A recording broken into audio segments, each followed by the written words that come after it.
Opening week is here, and the Rangers and Phillies are facing off this weekend in Texas. We have a crossover between Locked On Rangers and Locked On Phillies to discuss everything you need to know about this opening series and more. Let's get into it.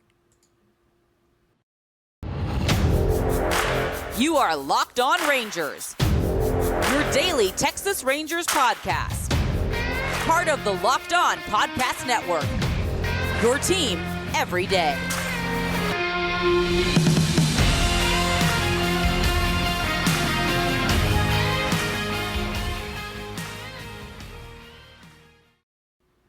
You are locked onto the Texas Rangers and locked onto the Philadelphia Phillies. I'm Bryce Patrick, host of the Locked On Rangers podcast for all 5 seasons. Here with me is Connor Thomas, host of the Locked On Phillies podcast, to talk about this opening series. How you doing today, Connor? Bryce, I'm doing great, man. I can't wait for baseball to be back. We were just talking about how fun of an offseason it's been for both of these teams. And, man, it's been a long couple of months waiting to see them in action. So it's going to be a fun opening series. I can't wait for Thursday. Man, I cannot wait either. I've got a trip plan that I'm delaying to Houston. It was not planned because don't mind this Bama flag and this Final Four. It just happened to go to Houston, a city that I've never said a crossword about on this or any other podcast. Just a delightful city that I'm going to go see. But we are here to talk about this fun series. We're going to break down what's new with the Philadelphia Phillies, for Rangers fans to know what's new with the Rangers, for Phillies fans to know and what to expect from this weekend series, and look back at the last time these two teams played on opening day, which, spoiler alert, teams look very different today than they did back then. But Connor, let's get into it. This was a busy offseason for the Phillies, coming off a great year last year. What happened this offseason? What happened last season with the Phillies? And what does it look like going into this year as the reigning NL champion Philadelphia Phillies? Yeah, it's awesome. I actually was just down by the ballpark. I was at the Wells Fargo Center where the Flyers and Sixers play, which is across the street from Citizens Bank Park. They got a giant new scoreboard that's like 2 times the size of the old one. They got the NL Champs banner hanging out front where fans are going to be walking in about 2 weeks when they have opening day actually here. And yeah, it was a magical run last year. This team caught fire, making it as the final team in the National League, and then go all the way to the World Series, come within 2 games of winning it. It's the heavily favored Houston Astros, who we know are a juggernaut and will be again this year. But then they go ahead and into this offseason, and all they do is they double down and say Dave Dombrowski and John Middleton agree to spend more money. You go out and you get Trea Turner. You go out and you get Taijuan Walker to bolster the rotation. You make a trade for Gregory Soto, one of the best young relievers in baseball. It was basically a second Jose Alvarado. So now you got 2 lefties that throw 100 plus, and neither of them know where it's going. So that's going to be an interesting dynamic in the bullpen. And you have a very interesting setup. And then you have the guys that you acquired. Well, the main guy you acquired last year at the trade deadline that stayed, and Brandon Marsh to play center field. So a couple upgrades at positions, especially a huge one at shortstop with Trea Turner playing that position instead of Didi Gregorius, who started last year on opening day. It's been a re-up for the Philadelphia Phillies, which not every team that competes does. Sometimes they rest on their laurels, I should say. So this is going to be a really fun series for Phillies fans and for Rangers fans too, to see some high-level baseball, I think, on both sides.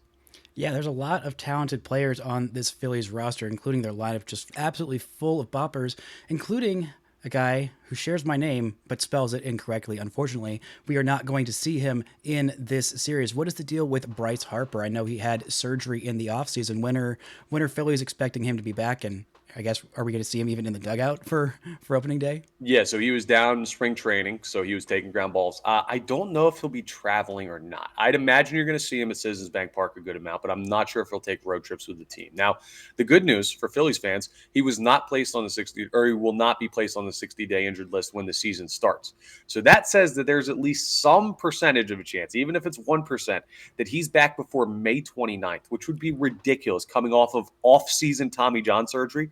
And to be back within like the first couple months of the season, I don't know that it's realistic, but it's something that shows you he's healing quickly. He's ahead of schedule. So we won't see him obviously in this series or for the first couple weeks or months of the season. He will be back though before the halfway point, and you'll get a chance to see him. And I'll tell you what, Bryce, we saw him take ground balls at in the infield the other day at spring training following Rhys Hoskins' ACL tear. I'm sure people are aware of that, but if you're not, some big news for the Phillies. Their first baseman gone for the year with complete ACL reconstruction.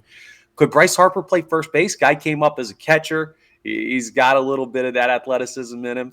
Maybe that's something he does when he comes back and he's ready to play. So Bryce is set for an interesting year, and we won't see him in this series, but we'll see him in a couple months here with the Phillies. Gosh, I remember Bryce Harper catcher and thinking, yeah, that's gonna stick. No, he's just Yeah. too he's just too good a hitter. Maybe the move is actually moving Alec Boehm to first base and Bryce Harper at third base.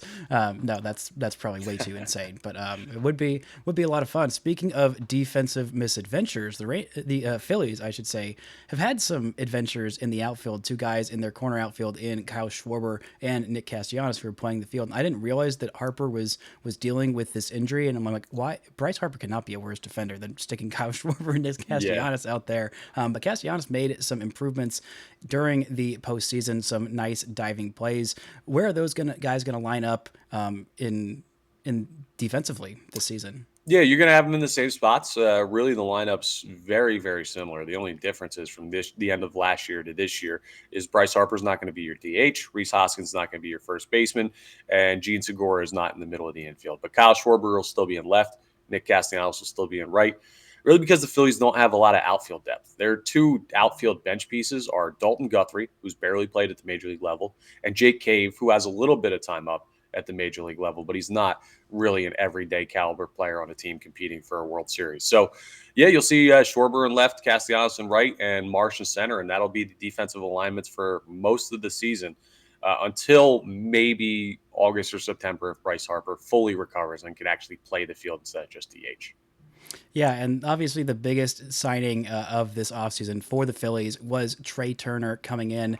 And he was a guy who I was really excited about. These last two seasons of free agent shortstop classes have been just, it's insane. Incredible, Like literally right? all of the best shortstops basically have been on the market or were traded for by the Mets and then signed before they could become free agents. But what are you excited about with Trea Turner? Are you a little worried about him being such a speed first guy, or did all of those World Baseball Classic home runs make you forget about every concern? Dude, he came back to spring training like 3-4 days ago and reported back. He's played in 2 games since. He's homered in both of them.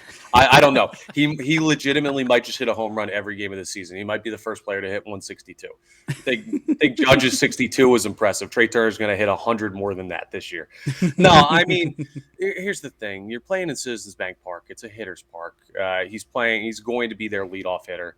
That's something I know that you were hoping he would be the leadoff hitter because of the matchup that gives us on opening day for the first at bat of the year, which will be awesome between him and some guy D something deGrom. Am I saying that right? Yes, you are.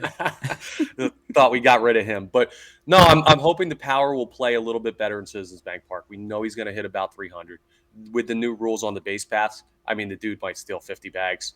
So he's everything. To me, he's the best player on this team, even when Bryce Harper is healthy, because he's a more versatile player. Bryce Harper's the better hitter. Trea Turner's the better baseball player. So I'm super excited to see what he brings to this roster.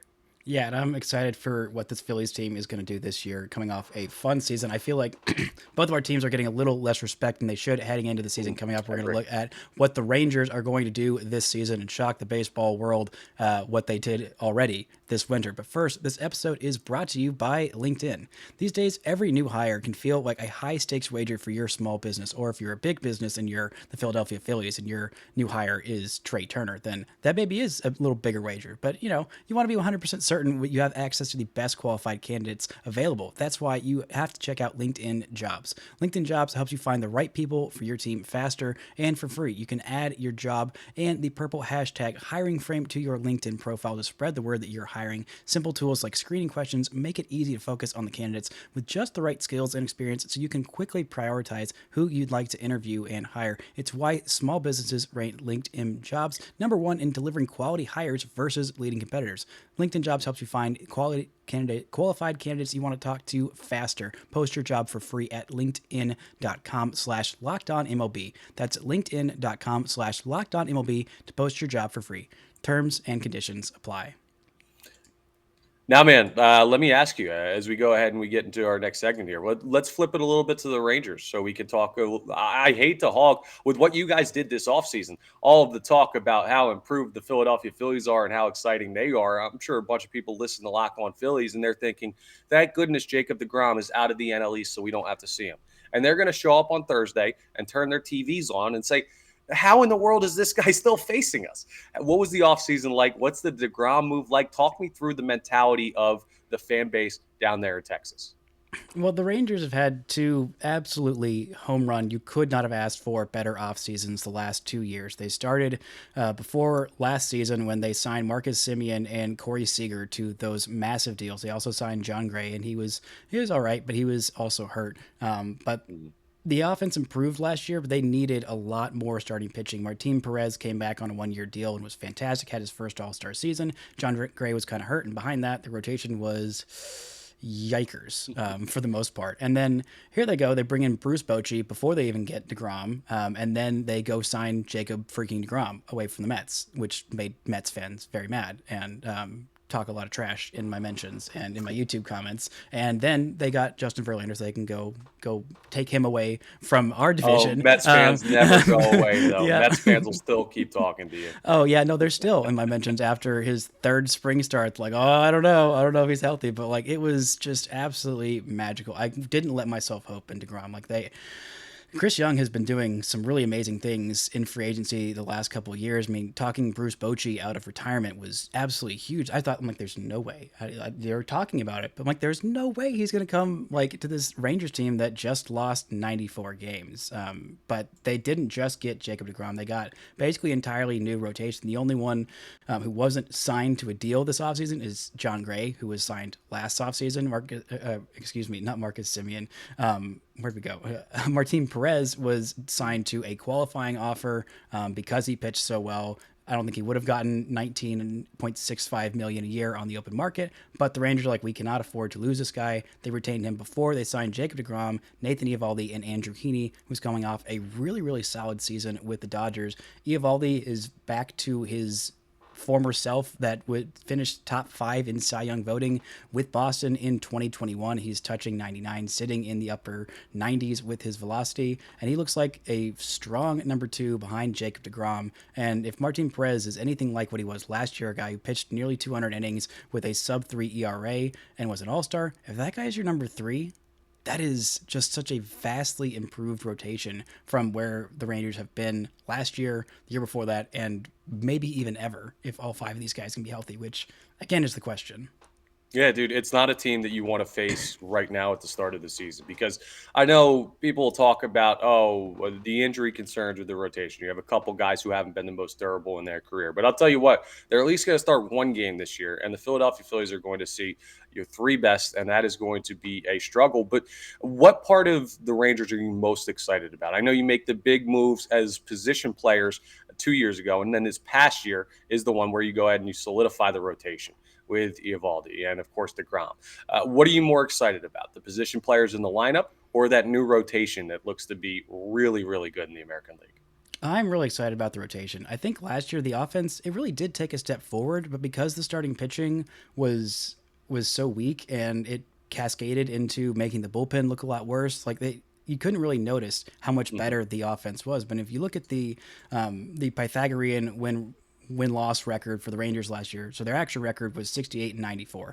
They never felt like that bad a team. They were historically bad in one-run games, but the Pythagorean, they're expected with the amount of runs scored versus runs given up, was a 77-85 team, so significantly better.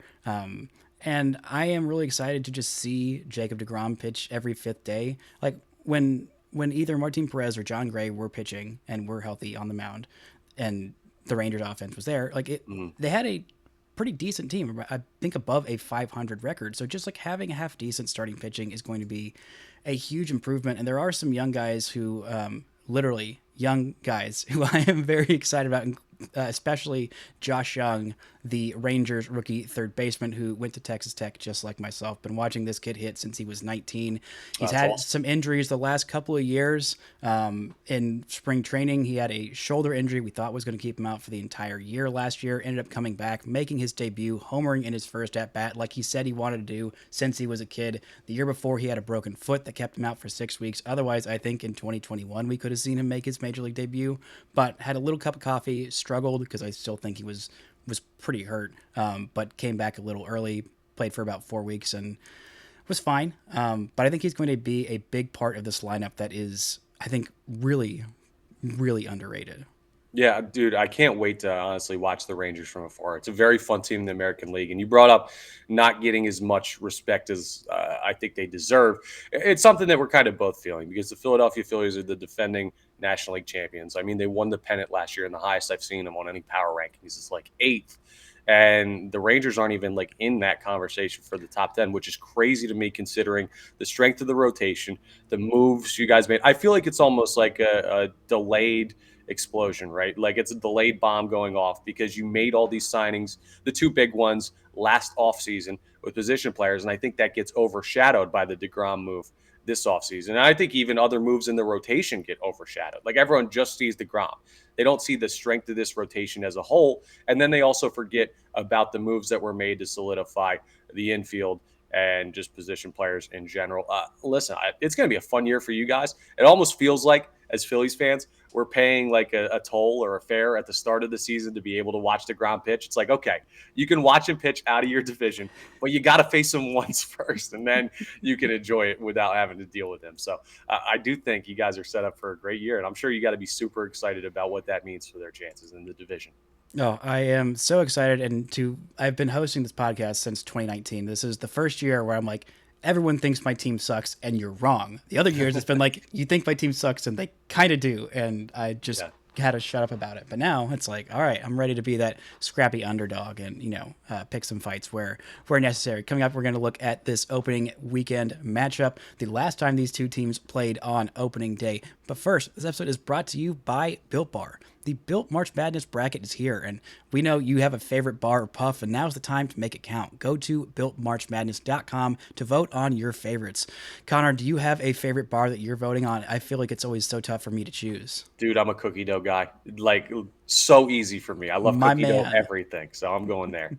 Yeah, that is a great flavor to choose. If you have a different flavor, then you can go vote for that as well. Make your voice heard. And when you vote for your favorite bar or puff, you'll be entered into a drawing to where 50 lucky Locked On listeners will get a free box of Built. Not only that, but one Locked On fan will win a 12-month subscription to Built to have Built's best bars or puffs delivered monthly straight to your door. If you haven't tried it, you've got to. It is the best tasting protein bar out there. They are delicious and they're good for you. I don't know how they do it. It's some kind of wizard magic, but you've got to go try them for yourself. Run to BuiltMarchMadness.com right now to vote for your favorite bar or puff and pick up a box while you're there. You can vote every day in March, so hop in and support your pick. Now, the last time these two teams played on opening day, the rosters looked very, very different. It was 2014, one of the weirder seasons. The Rangers, in that stretch, were good. 2014 was the season from all heck, as Rangers fans can remember. Literally everybody and their dog got hurt, and it was just absolutely horrendous. Can you name me who was the opening day leadoff hitter for the Phillies in 2014? I will give you the pitching matchup. It was Cliff Lee. It was Lee. I was going to go Halladay. Versus, there's no way in heck you'll guess who was the Rangers starter that day. It was Tanner Scheppers. Yeah, that was my second guess. I was going to go Tanner. No, I had no idea. The leadoff hitter in 2014 for the Phillies, would that have been Ben Revere? Yes, it would have, followed by Jimmy Rollins, Chase Utley, Ryan Hang on. Jimmy was see, that's the crazy thing. I thought for some reason Jimmy might have been out for a little bit because I know they had Ben Revere, but it's crazy thinking back and the trajectory of where the organization went that they batted Ben Revere first over Jimmy Rollins. But well, I mean, Ben Revere had a 3-hit, 3 RBI day, and Jimmy Rollins only had 1 hit. Granted, it was a grand slam off of Tanner Scheppers, but just a weird turn of events. Like looking at what the Rangers lineup looked like back then: Shin-Soo Choo leading off, Elvis, Prince Fielder, Adrian Beltre, and of course Alex Rios. There, just how could you forget? And making an appearance, future Ranger great in that game, Jake Diekman. Just there you go. Yes. Fun little fact there. But these teams are very different. Both are looking to compete. I can't remember how good the Phillies were that year. Not great. That was started the fall off. That was in the playoff drought. So I don't think we knew that it was going to be another 7 years until the Philadelphia Phillies made the playoffs, or 6 years, I guess. But they weren't great from about 2013 on. That was the twilight years of Philadelphia Phillies time for Utley and Rollins and that core, and they were falling off. But you can't let those guys walk, right? They were legends. No. No, and I respect the Phillies for not letting them walk, but we have some current living legends. These pitching matchups have not been officially announced except for opening day. Right. But the others, we have a pretty good feel of what it's going to be. Game one, we have Jacob deGrom versus Aaron Noah. Heck of a starting pitching matchup to start off the season. And in game two, another great one on Saturday. Nathan or Nate, I still don't know, goes back and forth. Eovaldi versus Zach Wheeler. Then Martin Perez versus either Taijuan Walker or who is the other? Bailey Falter. So Bailey Falter was slated to be your fifth starter. Then Ranger Suarez had a little bit of forearm tightness, so it forced him into the 4 spot in the rotation. And Matt Strahm, who's a bullpen guy with the Red Sox last year, but he has made some starts with the Padres. He's going to start the 5th game of the year. We don't know who the 3rd starter is because Taijuan Walker pitched for Team Mexico in the World Baseball Classic, and he was a little late getting back because, of course, Mexico goes to the semis and loses to Japan. Before they took down Team USA. So we'll see if Walker's ready to go for that 3rd game. He's the preferred starter. It's just going to see if his throwing program links up with that. If not, it'll be Bailey Falter, who started, I want to say, 13 games last year for the Phillies. Lefty, has some solid stuff, but still a young pitcher that needs some work. Yeah, it is going to be a great matchup. And I mean, for both these teams, they both have playoff aspirations. I mean, I think the Phillies' playoff aspirations are maybe a little more realistic. Not that this Rangers team isn't good enough to make the playoffs, but jumping from a 90-plus loss team into the playoffs is difficult despite all the things that the Rangers have going for them. And I'm curious, how critical is this series early on for the Phillies? Does Philadelphia feel like, all right, we have to win this series and kind of get off started? Because, I mean, both of these two teams are in some incredibly difficult divisions. Well, you know what? I actually haven't talked about this, so I appreciate you bringing this up so I can get into it just shortly here. But I think there's a feeling in Philadelphia that whatever happens over the first couple months of the season doesn't matter because of the way last year went. You were behind the 8 ball. You were like 9 games below 500 when they fired Joe Girardi, and all of a sudden you go on this great run with Rob Thompson and start winning games like crazy, even with Bryce Harper out. So now I feel like this fan base thinks, hey, you can win without Bryce Harper. You can get behind the 8 ball early. Doesn't matter. You still make the playoffs. You still go to the World Series. And to some extent, it's not like you're dead in the water if they don't play well out of the gate. But I think it's important without Bryce Harper for this team mentally to prove to themselves that they're not just number 3. They're the guys around him as well that can win baseball games. It's a super talented roster. So this series is a nice jumping off point, especially when you look at guys like Trea Turner and Taijuan Walker, if he does throw, for joining the team in their first appearance. And it's also important for this team to prove to themselves that they can withstand Rhys Hoskins being out for the year, Bryce Harper being out for the first couple of months, and overcome losing 2 of their best position players. Yeah, and I think this is going to be a big test for the Rangers because obviously it's Jacob deGrom's first start, Bruce Bochy's first series. And the Rangers are in a division with, unfortunately, the Houston Astros, much as we have tried to not have that, and for the longest time didn't, because shoved them into the NL, Yes. where they belonged. We sent them back. Please, someone send them back to the NL Central. I don't want to deal with them anymore.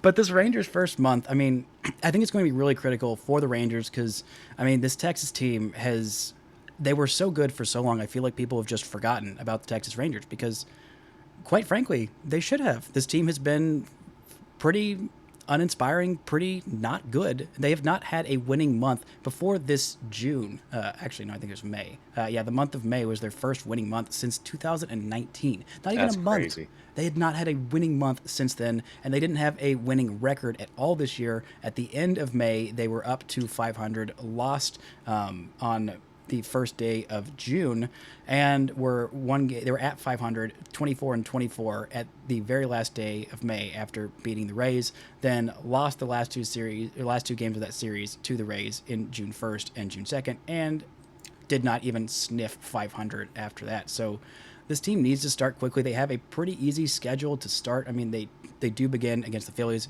difficult first series, then Right. they play against the Orioles, 3 games there. But the rest of the month, outside of a series with the Astros on the road and the Yankees to close it out, thankfully that's at home, they got a pretty easy first month, and they really need to take advantage of it. They go on a road trip to face the Cubs. They go on the road to face the Royals. They face the Royals at home. They face the A's. They face the Reds.